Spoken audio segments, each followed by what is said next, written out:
Bien, Shabbat Shalom y bienvenidos a un nuevo estudio de nuestra comunidad de Bnei Adon Olam sobre la Parashat Shemini, que significa el octavo.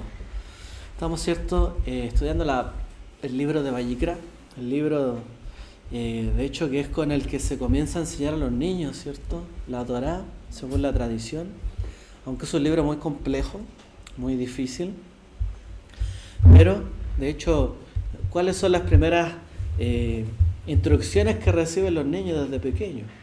Es precisamente sobre el cuidado de la limpieza, ¿cierto? ¿Qué debe hacer, qué no? Aprenderás a cuidar su propio cuerpo, ¿cierto? Temas de purificación, digámoslo así.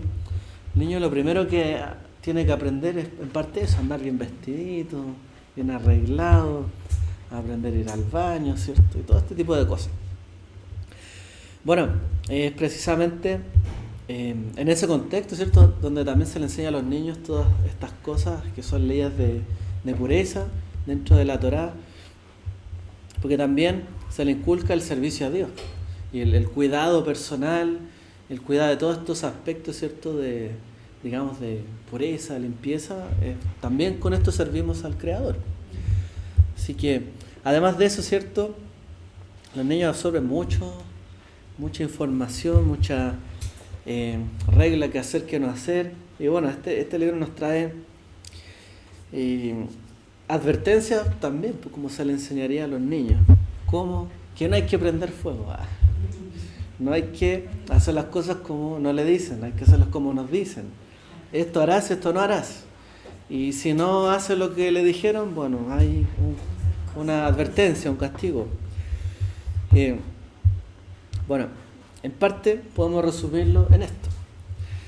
Entonces, en esta Parashat Shemini hablamos, ¿cierto?, sobre la manifestación de la gloria más sublime de Dios y a la vez su juicio más severo. Y esto es así, ¿cierto? Mientras más uno se acerca al Creador para ver su gloria, también tiene que ser capaz de contemplar la severidad de su presencia en cuanto a la importancia que tiene. O sea, con temor, o sea, con mucho amor nos acercamos a Él, pero también con temor, en el sentido de que Él es estricto. Bueno, un niño se le puede enseñar con mucho amor, pero también se le debe corregir de forma estricta para que pueda entender bien cómo hacer las cosas. Bueno, aquí tenemos ese contraste, la gloria más sublime y el juicio más severo. Podemos decir la mano derecha y la mano izquierda. El nombre Shemini significa octavo. Se refiere, ¿cierto?, al octavo día, ya que los primeros 7 días Moshe, ¿cierto?, le dijo a los sacerdotes y a Aarón que se prepararan, se purificaran, y al octavo día, ¿cierto?, iban a presentarse para el servicio del Mishkan que se había estado preparando todo este tiempo. Este número 8 casi siempre apunta en la escritura a un nuevo comienzo, a veces a la eternidad, lo que viene después de el ciclo completo, y también a la resurrección. Bueno, nosotros como también discípulos del Mashiach recordamos un octavo día, ya que Él se levantó, ¿cierto?, de la tumba al octavo día, o el día después del séptimo día, ¿cierto? Él también se levantó e inauguró así consigo, podemos decir, un nuevo sacerdocio permanente, porque ahora está constantemente, como dice el libro de Hebreos, intercediendo por nosotros.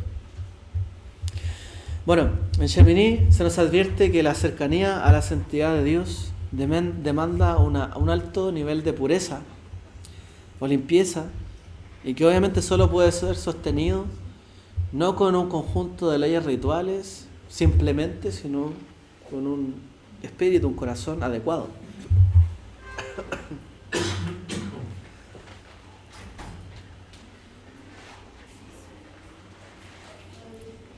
En resumen, la parashá comienza con la manifestación de la gloria del Eterno, su kabod, o la llamada Shejiná.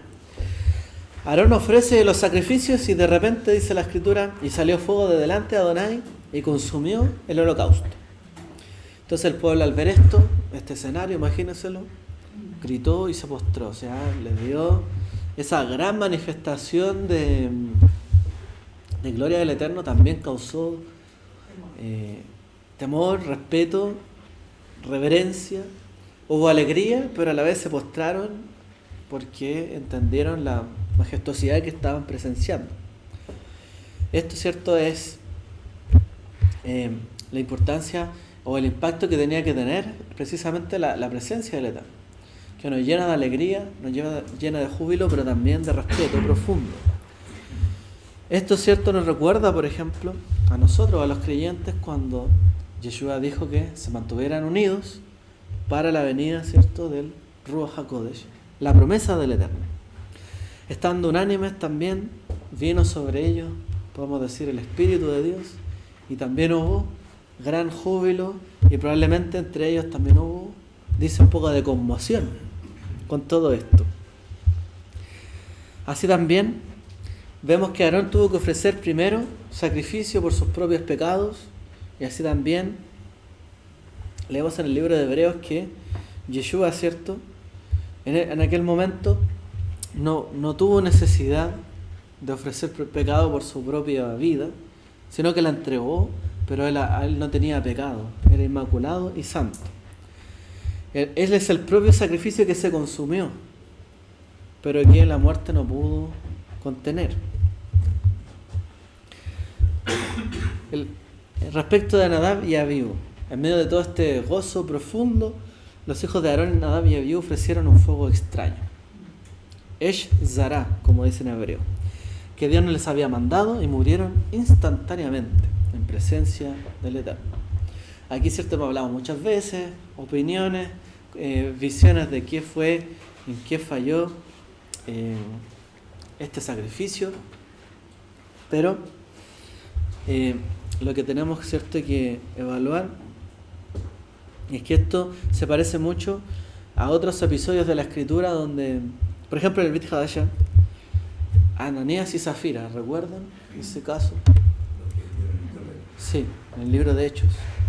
En ambos casos se menciona que el pecado no fue solamente la desobediencia, sino que fue en parte la hipocresía, la falta de temor reverente o la el no seguir una instrucción directa y clara.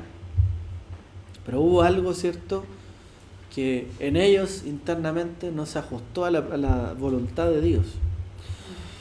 En este mismo sentido dice la Escritura, porque nuestro Dios es fuego consumidor. Nunca tenemos que olvidar eso. Dios es amor, todo bueno, su voluntad es perfecta, pero nuestro Dios también es fuego consumidor. Y la gracia de Yeshua no es una licencia para el libertinaje o para la irreverencia. Nosotros vemos también un caso ahí, ¿cierto?, en el Haftará de David.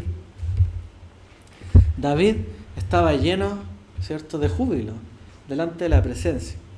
Y algunos notaron, ¿cierto?, de que todo su baile y cómo él andaba vestido era una irreverencia. Pero no una irreverencia delante de Dios, sino como dijo, ¿cómo que se llama esta? ¿Se me fue el nombre? Mical, la hija de Esaú, ¿cierto? Ella vio la irreverencia hacia sus séquitos, sus doncellas, el pueblo, cómo él iba a ser avergonzado delante de los hombres. Pero David estaba pensando en no que iba a ser avergonzado delante de los hombres, sino que iba a ser, aunque fuera avergonzado ante los hombres, iba a honrar al Señor. Esa fue como su posición, ¿cierto? Su corazón. Porque después le dice, bueno, tú tienes como en mente que realmente yo fui irreverente, pero realmente tú eres la que está haciendo, va a ser, a ver cómo es que dice. Perdón, no quiero parafrasear, no recuerdo exactamente, pero le dice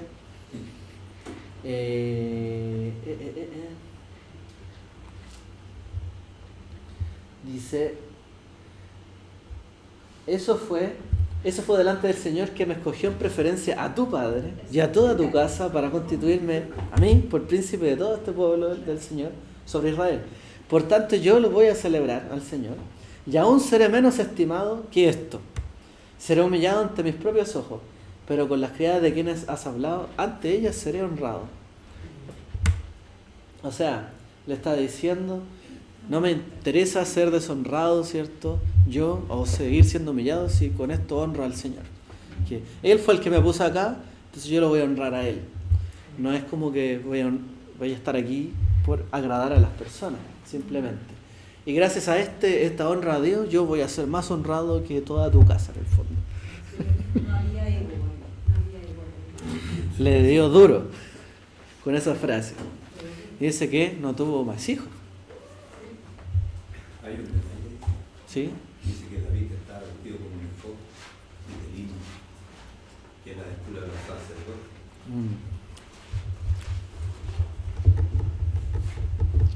Sí.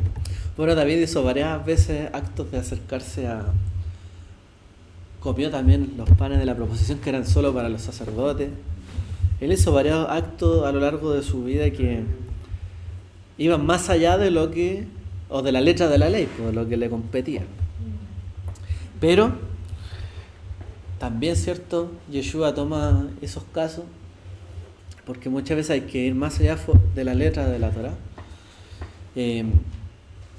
Porque por amor y por gracia, uno se acerca muchas veces ante el Creador, quizá no siguiendo al pie de la letra cierta instrucción, pero porque en este caso, ¿cómo decirlo? Vale más, tiene más sentido de peso, ¿cierto? La comunión o la cercanía que tenían con Dios que una mera formalidad que está dentro de la Torá, que está hecha precisamente para que las personas conozcan del temor y todo lo que se requiere para acercarse delante de Dios. Pero para acercarse delante de Dios no se requiere una foto ni nada de eso. David probablemente tenía en su corazón ya ese temor, ese temblor. Bueno, el Eterno permite este tipo de cosas en casos muy especiales, porque hay otra familia que tocó el arca y no le correspondía y fueron calcinados. En este caso que leemos Nadab y Abiú, Ananías y Zafira, entre otras personas. Entonces, como que hay ejemplos para todo. Pero vemos, cierto, que Dios es fuego consumidor. La gracia que recibimos no nos da licencia para la irreverencia, pero la irreverencia de acercarse ante Dios bajo nuestros propios términos o nuestras propias condiciones. Cuando yo le pongo condiciones a Dios, o cuando yo pongo la instrucción de cómo debo hacerlo. Bueno, nosotros como discípulos tenemos que adorar a Dios en espíritu y en verdad. Hay que seguir el camino de la Torá, pero también en espíritu. Lo que el espíritu nos lleve a hacer. Esto es su palabra. Yo diría que hay que tener ojo con esto porque muchas veces, yo me acuerdo que una vez que estábamos en Yovel, estábamos hablando de una parashá y se hablaba de Pesach Sheni, que es el segundo Pesach. Y se estaba mencionando de que era como una oportunidad para los que no habían podido celebrar el Pesaj.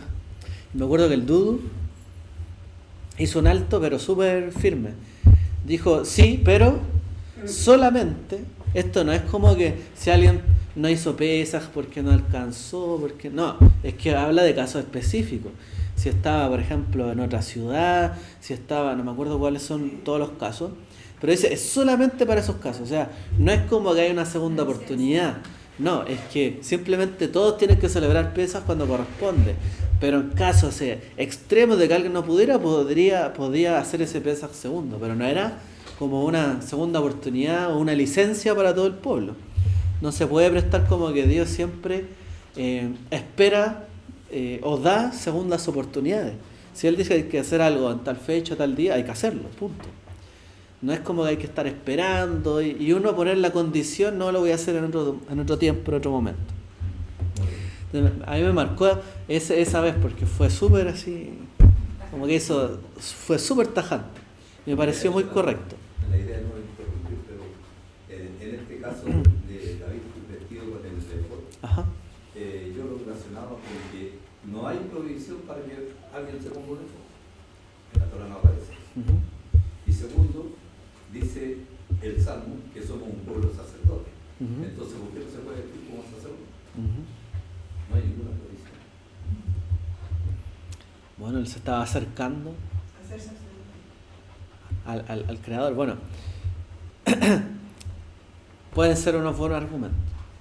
No me quiero detener mucho ahí, pero claramente la cercanía que tenía Dios con David era algo muy especial. Muy especial, era muy amado por el Creador, David. Lo que yo puedo observar, lo que dice también la palabra de la Escritura, como el Eterno pesa los corazones y algunos hechos que son como un poco fuera de él, fuera de las Escrituras, el Eterno lo avala. Sí. Pero sin embargo hay otros hechos que no lo avalan. Claro. También aparece en esta porción que no era primera vez que Nadab y Abiú tenían como una actitud como de desobediencia, que la primera se había dado cuando iban al monte Sinai, que estaban todos postrados, y ellos, dice la Escritura, que estaban bebiendo y comiendo. Entonces, esa actitud del corazón se ve evidenciada en esta segunda oportunidad, parece que ahí está en la tercera. Entonces, era una forma de actuar que era un patrón. Entonces, y así como también después se observa más adelante, que por ejemplo, cuando ¿cómo se llama? Que hizo un hecho como súper fuerte y que el Eterno lo avaló cuando mató a los Pinjas. Claro, porque se ve como súper tremendo homicidio, pero sin embargo el Eterno avaló y respaldó y calmó la plata, la peste. Entonces, ¿cómo el Eterno pesa los corazones? Y los accionarios que uno los puede ver de afuera pueden tener distinta aprobación del Eterno, no, porque Él justamente pesa los corazones.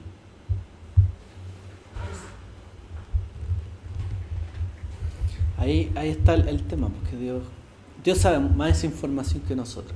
Nosotros podemos inferir, pero Él conoce lo que ocurrió particularmente. Yo por ahí había leído un comentario que lo encontré, que tiene que ver con lo que veremos un poco más adelante, que comenta un hermano, que él es ¿de dónde era él? No me acuerdo, como de Honduras. Yo me acuerdo cuando hace años tenía una duda, le preguntaba a él, que se llama Ejesquiel Azcarreta. Él publicó, él dice que cuando dice la escritura que hubo un fuego extraño, el eje central de ese pasaje o hacia el final dice que todos los sacerdotes tenían que poder discernir entre lo santo y lo profano. Entonces, según lo que después dice, no beberás vino, ¿cierto?, etcétera, algunos dicen que podrían haber consumido vino. Ahora, él menciona que cuando una historia se interrumpe para dar un mandamiento específico, suele ser un comentario explicativo de lo que acaba de suceder. Bajo esa explicación perdieron la noción de procedencia del fuego. Al tomar la brasa del altar usaron un fuego quizás común en vez de un fuego consagrado. Y eso es lo que menciona, porque fue un fuego extraño, o sea, tomaron brasas de un fuego común en vez de haber hecho las brasas que correspondían del altar. O sea, tomaron cualquier brasa para encender el altar en el fondo. Ahora dice que aún así, la Torá dice en Deuteronomio 29:6, no habéis comido pan, ni bebisteis vino, ni sidra. O sea, dice en Devarim que nadie había tomado vino ni sidra en el desierto. Entonces, ¿por qué diríamos que ellos tomaron vino en ese momento? Si hay otro pasaje de la Torá que dice que no tomaron vino. Entonces él dice que el pecado de Nadab y Abiú se hizo debido a la embriaguez de la euforia. Y eso es lo que menciona. Que aquí en la Torá se compara con la embriaguez del vino. Es como cuando dice, no os entreguéis al vino, lo cual es disolución. Un poco a eso. Dado que el tabernáculo se acababa de inaugurar y el fuego de Dios se acababa de descender, existía un estado de adrenalina espiritual, un éxtasis en ese momento. Una embriaguez emocional que produce el mismo efecto que el alcohol, anula el juicio y nubla el discernimiento. Y en su éxtasis emocional, entre dos sacerdotes quisieron añadir su propio fuego al fuego de Dios, confundiendo su emoción sin control con el mandato divino.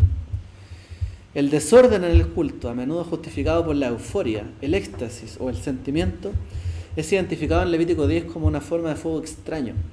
El texto nos enseña que el verdadero servicio a Dios no requiere de mentes alteradas, sino de mentes sobrias, capaces de discernir. En el servicio y el culto, solo se está autorizado a hacer aquello que Dios ha ordenado, y no se puede hacer todo lo que Dios nos ha prohibido.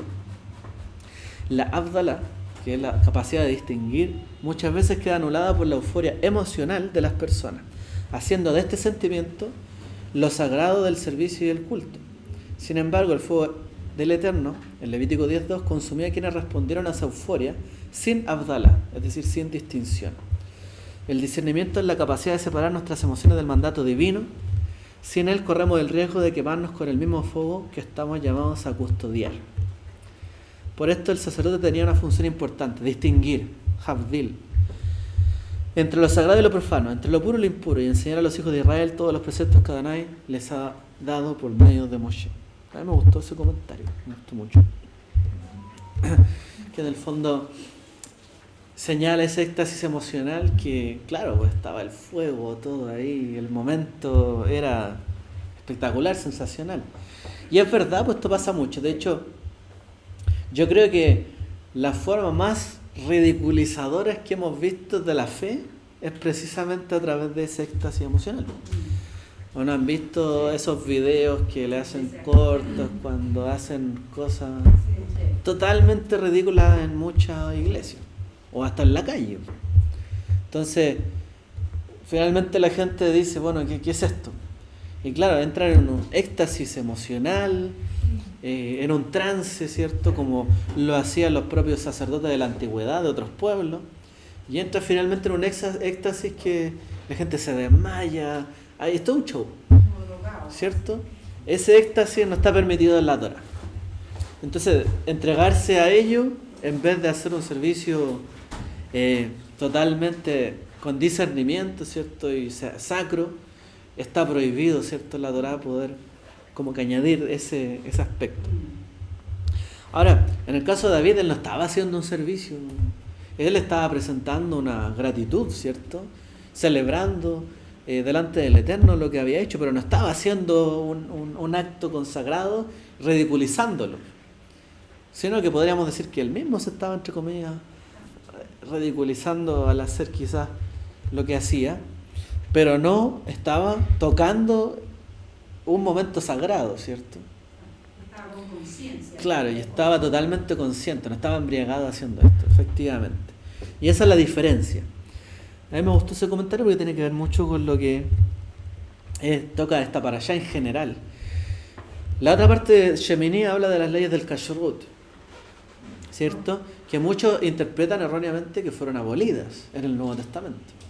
¿Qué cosa? No, en base ya te le pasa esa parte, ¿sí? Para que te voy a comentar de la parte de aquí de David y todo, que bueno, las cosas que a mí me gusta mucho es que él siempre se recibe humilde y no se autodenomina como rey. De hecho, a ella le dijo, Sí.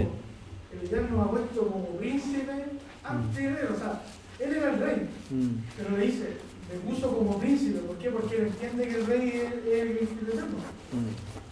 Y en todo siempre se dice yo soy el siervo y yo acá, Sí. pero nunca se dice yo soy el rey. No, o sea, siempre esa humildad, Sí. humildad que era muy buena.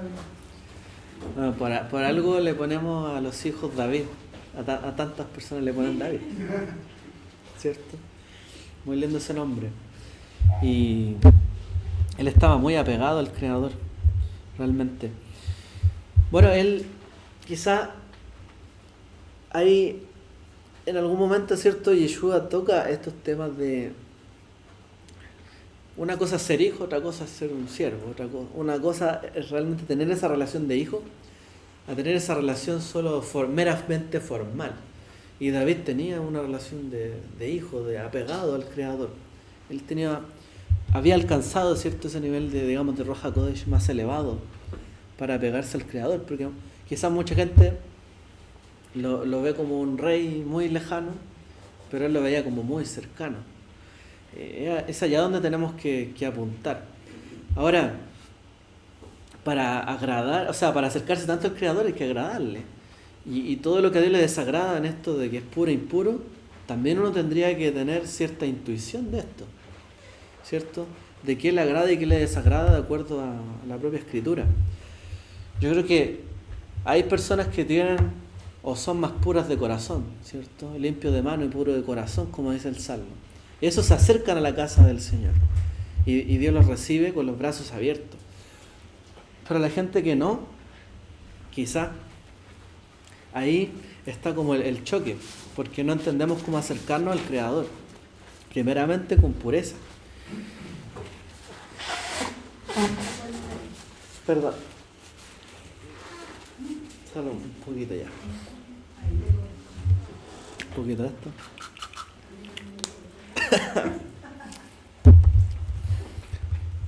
Entonces la segunda parte de Shemini habla del kashrut, que tiene que ver con la comida, ¿cierto?, la dieta, lo que está permitido o apto para comer. Mejor dicho, es apto para comer. Muchos dicen que algunas de estas leyes están abolidas en el Brit Hadashah, en el Nuevo Testamento. Pero realmente no es así. Nunca fue así. A menudo confunden esto, ¿cierto?, del kashrut con la visión de Pedro, ese lienzo de Pedro, que la misma Escritura le da la explicación. Dios me ha enseñado que a ningún hombre llame común o inmundo. Esa fue la conclusión de Pedro, después de ver, ¿cierto?, este lienzo y que Dios le dijo mata y come. La lección es: Dios me ha enseñado que a ningún hombre llame común o inmundo. Entonces no estaba hablando de comida, sino de las personas, de las naciones, de hecho.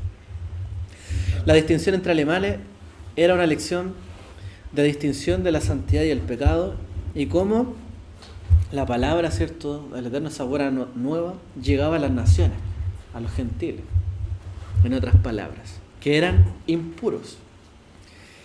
Bueno, Yeshua enseñó que no es lo que entra por la boca lo que contamina al hombre, sino lo que sale del corazón. ¿Esto da por irrelevante la ley alimentaria de la Torá? No, al contrario.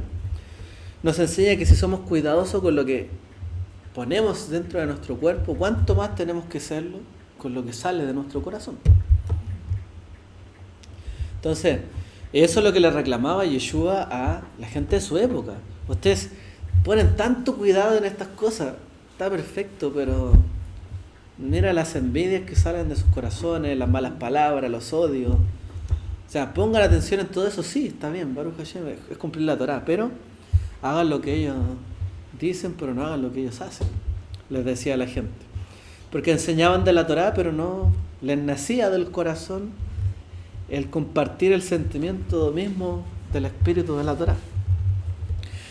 La parashá llega hacia el final cuando dice: porque yo soy Adonai vuestro Dios, santificados pues y sed santos porque yo soy santo. Bueno, Pedro dice en su primera carta: como aquel que os llamó es santo, también sed vosotros santos en toda vuestra manera de vivir, porque escrito está: sed santos porque yo soy santo. O sea, ¿por qué se dice que Dios es santo? Porque nosotros tenemos que imitarle a Él. Si Él es santo, nosotros también tenemos que ser santos. ¿Y esto por qué hablaba Pedro, los apóstoles, estas palabras? Porque muchas veces los mismos creyentes, como hablamos de las naciones, los gentiles, no practicaban todo tipo de santidad. Al contrario, muchas veces practicaban todo tipo de impureza. Entonces era un problema porque, claro, le está llegando la palabra de la verdad, de la Escritura, el mensaje de Yeshua del reino, el perdón, la confesión de pecados, pero después se mantenían en ello. Y dicen, no, o sea, Dios dijo sed santo como yo soy santo. Entonces ustedes procuren en toda vuestra manera de vivir sed santo. Es lo que corresponde a los hijos de Dios. Entonces la santidad o la kedusha no significa aislarse. Ser santo no significa aislarse, estar solo, en la soledad. Significa distinguirse, diferenciarse. Ser santo significa, por ejemplo, que nuestro lenguaje, en nuestros negocios, en nuestra dieta, en nuestras relaciones, reflejemos que pertenecemos a Dios, que pertenecemos a su reino. Esta palabra, ¿cierto?, se usa mucho hoy día en la empresa. Siempre hay que diferenciarse, el servicio, el producto, ¿cierto? Pero sí, el valor agregado, ¿qué le entrego yo? ¿Cómo me distingo de la competencia? Bueno, eso dice el Creador, porque tenemos que ser diferentes. Y ser diferente no significa creerme superior al resto. O sea, de hecho, muchas veces cuando, por ejemplo, una empresa compite, sabe que si voy a vender bebidas gaseosas, está Coca-Cola. ¿Qué voy a hacer contra Coca-Cola? No voy a ser mejor que la empresa que tiene el mayor prestigio de la historia de la humanidad. No puedo llegar ahí. Y hablamos del nombre, ¿cierto? La marca.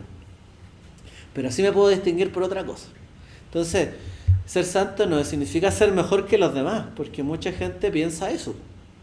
Pero resulta que por practicar la fe, puede haber que incluso en mi esfuerzo grande y por los años de practicar la fe, hay una persona que no tiene idea de nada, pero es una persona tan correcta y tan justa que me supera. Y se acabó. Hay gente que es tan humilde, tan correcta toda su vida que uno se admira y no conoce a Dios más encima. Wow. Entonces uno no tiene por qué sentirse superior, pero sí hay que tratar de distinguirse, porque en medio de este mundo, eso sí nos pidió el Eterno. O sea, distínganse, sean diferentes, practiquen lo que yo les hablé. No sean como el mundo que se deja consumir por sus pasiones y deseos. Hay un comentario del Midrash, el libro del Sifra, que dice que Nadab y Abiú, murieron porque entraron bajo este efecto del alcohol, que es el típico comentario, ¿cierto? Y perdieron el juicio. Y por aquello Dios prohibió el vino a los sacerdotes. Ellos explican en forma de lo que dijimos al principio. Ahora, algo similar dice en la escritura en Efesios: no os embriaguéis con vino, antes bien sed llenos del Espíritu. O sea, antes de dejarse llevar por lo que dijimos hace un momento, quizás por la euforia, el éxtasis, ¿cierto?, del vino o de alguna sustancia o de alguna emoción, etcétera, antes bien ser llenos del Espíritu. O sea, procuren primero ser llenos del Espíritu de Dios, antes que llenarse de otras cosas en este mundo. ¿Por qué? Porque vendrían tiempos de crisis, guerras, confusiones, como lo estamos viendo hoy día. O sea, de hecho, si pensamos que va a bajar el petróleo, porque está todo terminando, olvídese, Irán ahora va a cobrar peaje en el estrecho de Hormuz, va a subir los precios igual. Quizás van a bajar y van a volver a subir. Las cosas en el mundo están caóticas, y en medio de este mundo, ¿qué estamos haciendo nosotros? Vamos a seguir en la confusión, vamos a llenarnos de ideas, ideologías, miedos, distracciones de este mundo, o nos vamos a centrar en la sobriedad del espíritu para aprender a discernir entre lo santo y lo profano. Entonces, ahondemos brevemente en esto, porque es tarde, pero vamos a andar un poquitito en estos 3 puntos que mencionamos. Entonces, lo puro y lo impuro, lo tajor y lo tamé, es fundamental en nuestra identidad para ser un pueblo apartado, ¿cierto?, para Dios, un pueblo distinguido. Y es, digamos, nuestra recompensa inmediata como hijos de Dios, y que nos distingue del desorden moral de este mundo. O sea, aprender a distinguir entre lo santo y lo profano nos da inmediatamente un sello diferente, ¿cierto?, una identidad. La pureza, según Yeshua, no es un estado estático. Hay que moverse hacia ella. Y eso es lo que hay que entender. ¿Ya? Porque si alguien dice, no, yo ya practico esto, soy santo. No, o sea, hay que procurar perseguir la santidad. No es como que uno ya llega a la santidad y está por encima de todo, elevado, ¿cierto?, casi flotando. No, no es eso. Hay que conducirse hacia la santidad. Entonces, ¿cómo podemos discernir esto? A través, por ejemplo, de estos tiempos. Tomemos el ejemplo del kashrut. Hay animales que son kasher o kosher, ¿cierto?, que son los que rumian y tienen la pezuña hendida. Entonces, hagamos una comparación de esto en el día actual. ¿Qué significaría el rumiar? Según la tradición y, bueno, aplicado hoy día. Cuando un animal rumiante mastica, traga, el alimento regresa y vuelve a masticarlo. Esto es rumiar, ¿cierto? Ya, si nosotros hablamos un poquito en términos espirituales o psicológicos, podemos decir que esto cuando uno le da la vuelta a las cosas.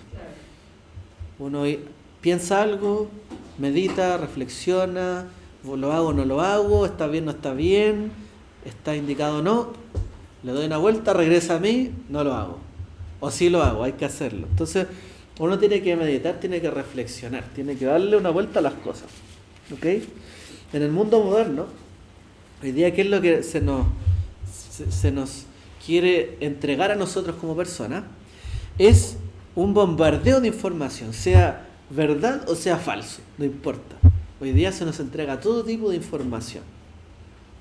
Entonces, si bien los medios de comunicación se supone que un medio para validar cierta información, entregar información verídica, en realidad cada uno acomoda los mensajes o las palabras para querer dar una orientación, ¿cierto? Y ya no es tan, ¿cómo se llama?, objetivo, sino que bastante subjetiva la información. Cuando vemos noticias de guerra o en las redes sociales, propaganda política, bueno, uno muchas veces comete este error de creerse todo de inmediato y no se lo traga de inmediato, todas las cosas, en vez de procesarlo y rumiarlo. Esto nos genera ansiedad porque nos llenamos de cosas, no sabemos distinguir, o quizás en nuestra vida tenemos miles de ideas que a lo mejor yo me quiero conducir hacia un lugar en la vida, pero me llené de todas estas otras ideas que me están desviando del camino. Yo tengo que limpiar y purificar mi mente, mi corazón. Entonces, hay una digestión mental muchas veces bastante pesada, y sobre todo hoy día, con tanta información. Por ejemplo, yo hace mucho rato yo ya casi no veo televisión. Trato de informarme o leyendo, o viendo ciertas noticias. Porque yo creo que fue desde la pandemia, ¿no? Que era como tanto lo que uno le metía en la cabeza que uno decía, ya basta, se acabó. Voy a buscar la información, pero no tengo por qué porque aparte que las noticias, de repente, cuando hay una cosa mala, lo he notado, y le dan la vuelta y lo vuelven a hablar, o sea, ya no hay nada más por decir del tema, y lo vuelven a decir, pero como con otro objetivo, o con otro sustantivo, como que le dan otro calificativo, y lo dice uno, lo dice el otro, aquí y allá, y es como, bueno, pues si ya era la noticia ya fue, pero como que o rellenan. Bueno, todo eso la verdad es que es una digestión pesada para nuestra vida. Entonces, ser tajor en este mundo no significa no tragar nada, sino que sí, tragamos la información, pero hay que meditarla, hay que extraer la verdad. O sea, todo me es lícito, no todo me conviene, dice. Todo lo puedo escuchar, pero no tengo por qué, ¿cómo se llama?, resguardar todo en mi corazón. De repente en el trabajo uno escucha de todo. Si me quedo con lo que hablan ahí, a lo mejor me voy a desviar de mi objetivo. Entonces yo tengo que ver y distinguir. Es sabio también desechar muchas cosas y punto. Estoy ahí, desecho, se acabó. Después me olvido. La otra cosa es la pezuña hendida. Esto podría referirse a la conducta social. La pezuña hendida permite al animal caminar con estabilidad en terrenos difíciles, ¿cierto? Porque tiene, ¿cierto?, esta dureza, ¿cierto?, en sus patas. Entonces simboliza también nuestro caminar en el mundo, que tiene que estar, entre comillas, dividido. Porque hendida, ¿cierto?, es que está partida. Un pie en la tierra, por así decirlo, en nuestras responsabilidades, en nuestro quehacer diario, y otro pie un poco más elevado, que es nuestra conexión hacia el cielo. Si caminamos como un cerdo, o como un chanchito, que tiene la pezuña hendida, pero no rumia, mostramos una apariencia externa de piedad, pero por dentro no procesamos las cosas, ¿cierto? O sea, claro, a lo mejor hay personas que se encaminan bien, pero ¿hacia dónde están conduciendo su vida? A lo mejor se llenan de cosas que hacer, no sé, ideas y muchas cosas en la vida, y al final ¿hacia dónde van? ¿Hacia qué dirección van? Entonces, tener la pezuña hendida significa también pisar firme, pero saber hacia dónde vamos. Un pie en la tierra y otro, digamos, en el cielo. En tiempos de guerra, por ejemplo hoy día, Irán, Israel, bueno, Estados Unidos, Irán e Israel, o quizá Israel primero, que atacó Irán y Estados Unidos, estamos expuestos a una impureza constante en términos informativos. Hay mucho alarmismo, hay mucho chisme, hasta los presidentes dicen cosas que después no son. Entonces, y hay mucho odio también en medio de esto. Todos estos son, por así decirlo, alimentos inmundos para el alma. Tenemos que cuidarnos de la lashon hara. El Talmud enseña que el chisme mata a 3 personas, ¿cierto? El que lo contó, el que lo oyó y de quien hablaron. Hay 3 asesinatos cuando hay un chisme. En el siglo XXI, compartir una noticia falsa o un comentario de odio en redes sociales es equivalente espiritual a cometer algo prohibido en el tabernáculo. Contaminar la santidad interior. O sea, en el fondo es esto mismo. Estamos contaminando, ¿cierto?, mi vida y también al resto. Hoy día quizás la gente no toma responsabilidad de todo lo que dicen las redes.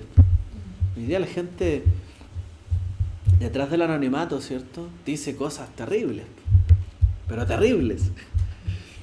De hecho, siempre de repente me pongo a ver los comentarios y cada cierto tiempo leo uno que dice: no entiendo cómo pueden trivializar o denostar tanto una situación sensible o importante así como lo hacen. Porque realmente hoy día la gente como que no tiene ningún respeto, o hay gente y gente obviamente, pero no hay como un respeto sobre ciertas cosas. Estaba viendo, por ejemplo, que me apareció en las noticias, esto de que habían intentado como pegarle a una ministra allá en la Universidad Austral, en Valdivia, lo cual es como, pero es la ministra de Ciencia, porque invitada a una inauguración. ¿Cuál es el punto aquí?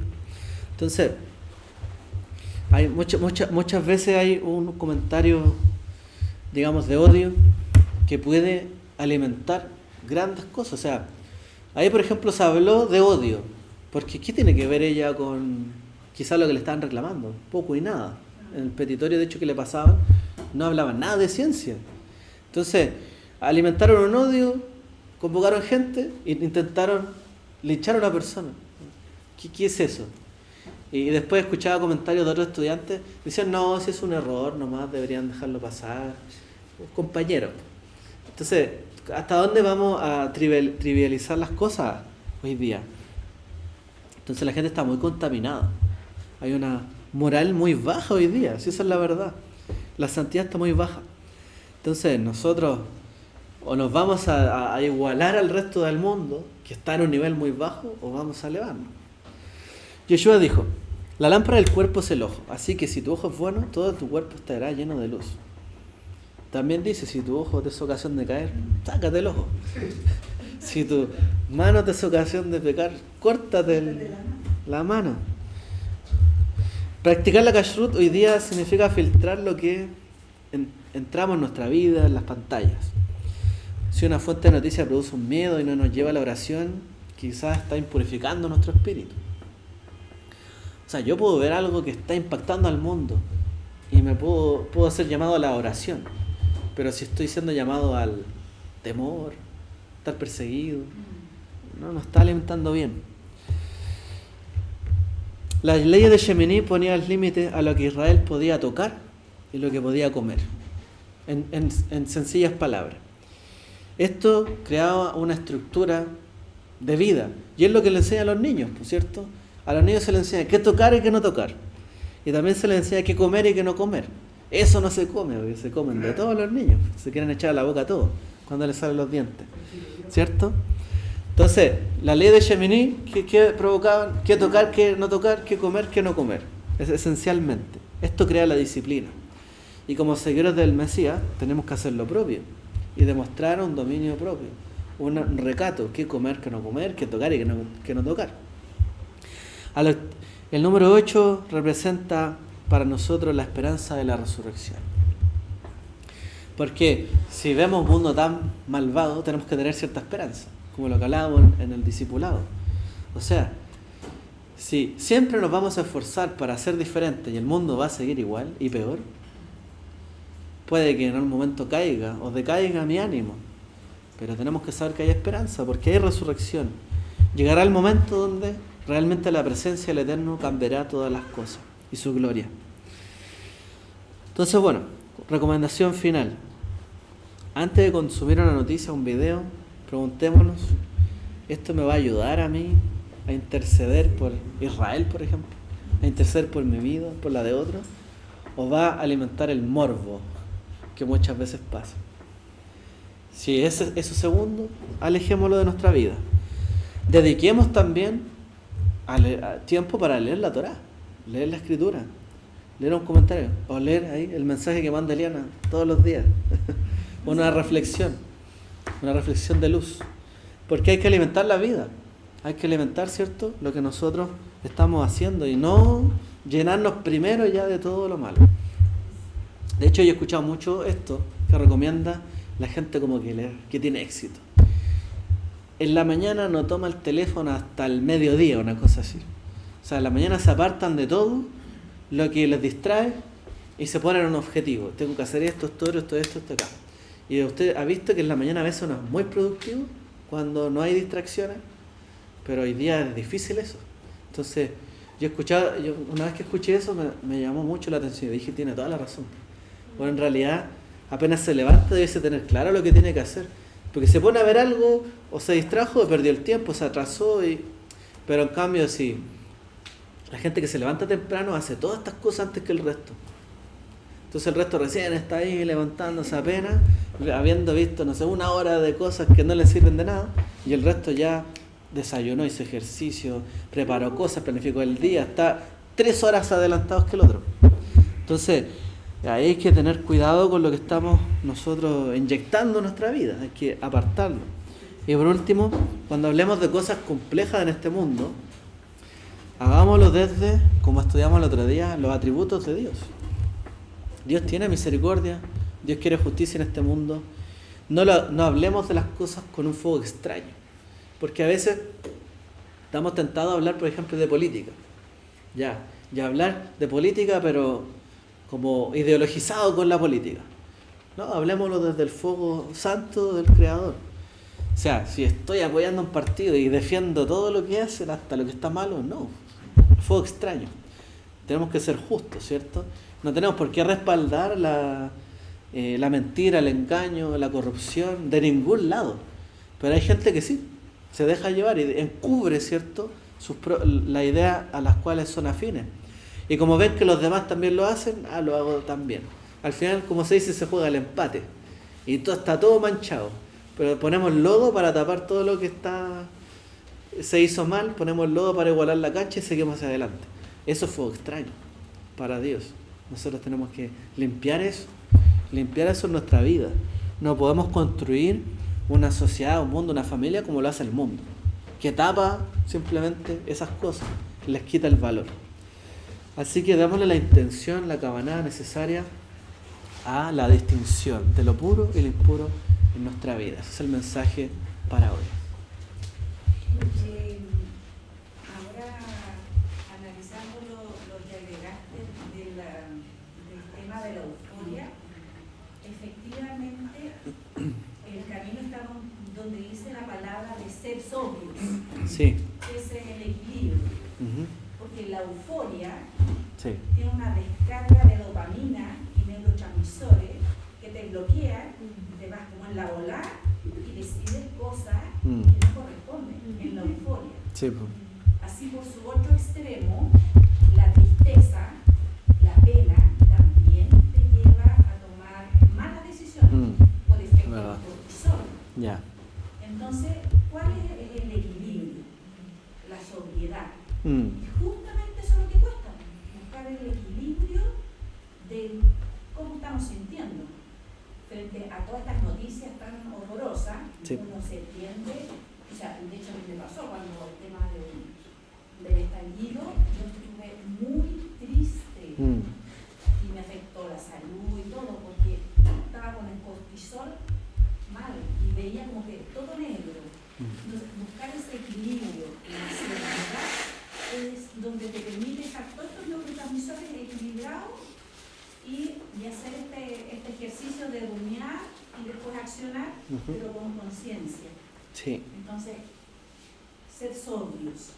Eso es la invitación de la palabra. Sí, dice 1 de Pedro, por tanto, ceñid los lomos de vuestro entendimiento, sed sobrios, esperad por completo en la gracia que os traerá cuando Yeshua el Mesías sea manifestado, como hijos obedientes. No os conforméis a los deseos que teníais antes, estando en vuestra ignorancia, sino como aquel que os llamó es santo, sed también vosotros santos en toda vuestra manera de vivir, porque escrito está, sed santo porque yo soy santo. Y si invocáis por Padre aquel que sin acepción de personas juzga según la obra de cada uno, conducidos en temor todo el tiempo de vuestra peregrinación. Continúa. O sea, ustedes saben que Dios sin acepción de personas juzga todo. Entonces, condúzcanse en todo lo que ustedes hacen con esa sabiduría, esa sobriedad. Porque, de hecho hay mucha gente que le encanta decir, no, Dios juzgará al mundo aquí y allá. Bueno, Dios también te está juzgando a ti todo el tiempo cuando haces o no haces. Entonces, ojo, cuidado. Dentro de las cosas y lo que me ha enseñado durante los 73 años que hay un doctor. Pero bueno, una de las cosas que yo me he preguntado es si hago tal cosa, ¿qué resultados tengo? Entonces, dentro de lo que yo vi del asesinato de una inspectora en Calamar, el resultado que se obtuvo fue un fulano preso y quizá por cuántos años y su vida se acabó prácticamente. Acá en el otro... Yo me acordaba de Sandro cuando vi esa noticia. Sí. A Sandro le pegaron. Sí, también. Brutalmente. Claro. Y ahora por otro lado... No, pues la otra vez. Sí, pues nuestro hermano. Sí, un peruano le pegó. Ahora, por otro lado, dentro del caso acá de la Universidad Austral de Valdivia, ¿cuál es el resultado? Y si uno mira, el resultado fue que fuimos el hazmerreír de la noticia internacional. La pastilla. Entonces, la pregunta es, si yo hago algo, ¿qué voy a obtener? Cuando hablamos con mi señora, por ejemplo, me dice, pasó tal cosa, ¿y tú la puedes arreglar? No. Entonces, no importa, ya pasó ya. ¿Qué se va a hacer? Sí. Entonces, lo mejor es medir antes de actuar las consecuencias que pueda tener. Sí. Y ahí yo creo que uno alcanza algo de sobriedad. Hay que rumiar ahí las cosas. Claro, porque yo no he encontrado ningún frasco en la farmacia de Dr. Civil que tenga mitad de cortisol y mitad de dopamina y un poco de potasio. No lo Falta. Pero ya lo van a inventar, no se preocupen. Sí. Bueno. Nada, pues yo creo que estamos en un tiempo donde la gente va a empezar a buscar más, ¿cierto? Cuando hay más crisis en el mundo, la gente más se pone a buscar de Dios. Porque ya no tiene la respuesta en el mundo, ni la tranquilidad, ni la paz, ni la prosperidad. Y ahí la gente se acuerda del Creador. Y cuando pase eso tenemos que decirle, bueno, lo que demanda el Eterno a nosotros es vivir una vida de distinción. No ser igual al mundo, y Él nos dará a su tiempo todas las bendiciones, lo que esperamos. Lo que el mundo no nos da, nos va a dar Él. Pero tenemos que ser fieles en esta forma de vivir en el mundo. La respuesta también está en lo que hacemos. ¿Cierto? Bueno, gracias a todos. Chao, chao.